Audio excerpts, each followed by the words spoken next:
হয়তো তুমি আমার ভাগ্যেই ছিলে না, নয়তো আমার ভালোবাসা এতটাও দুর্বল নয় যে তোমাকে হারাতে দিতাম। আমি তোমাকে এতটা কম ভালোবাসিনি যে ভালোবাসায় আমি তোমাকে হারিয়ে ফেলবো। আসলে তুমি আমার ভাগ্যেই ছিলে না, এই জন্যই তো আমি তোমাকে হারিয়ে ফেলেছি। নয়তো তো আমার ভালোবাসার এতটাও কম ছিল না যে আমি তোমাকে হারাবো।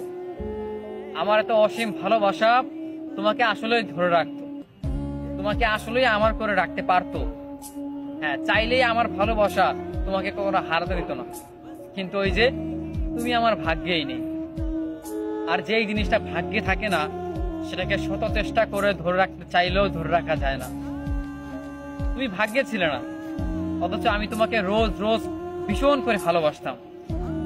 প্রতিদিন নতুন নতুন করে ভালোবাসতাম তোমাকে।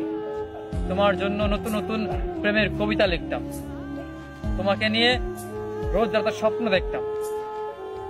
তুমি আমার ভালোবাসার মানুষ ছিলে, তোমাকে নিয়ে আমি বহুটা পথ পাড়ি দিব, আমি সেটা ভাবতাম। প্রতিটা সময় আমি তোমাকে মিস করতাম।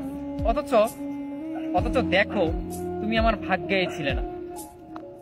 সেখানে আমার ভালোবাসার কোনো কমতি ছিল না। আমার ভালোবাসা এতটাও দুর্বল নয় প্রিয়, আমি তোমাকে কম ভালোবাসিনি। দেখো, আজকে বিচ্ছেদের বহু বছর পর, অথচ তবুও আমি তোমাকে ভালোবাসি।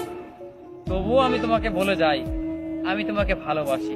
আমি জানি তোমার এখন অন্য কোথাও ঠাঁই হয়েছে, অন্য কোথাও মানুষ তোমাকে ভালোবেসে ফেলেছে, অন্য কোথাও তোমাকে যত্ন করে রেখে দিয়েছে। তবুও আমি তারপরে বলতে চাই, দেখো, আমি তোমাকে অনসাইড ভাবে ভালোবাসি, একতরফা ভালোবাসা। আমি তোমাকে ভালোবাসি।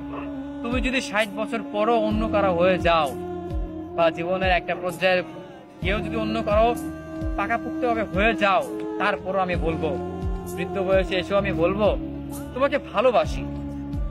তোমার রূপের মায়া আমি পড়িনি, আমি তোমার এমনিতেই মায়ায় পড়ে গেছিলাম। তোমার চেহারা দেখে নয়, তোমার আমি সৌন্দর্যের মায়ায় পড়িনি, আমি আসলে তোমার ব্যক্তিত্বের মায়ায় পড়েছিলাম, যা আমি তোমাকে এখনো ভুলতে পারিনি।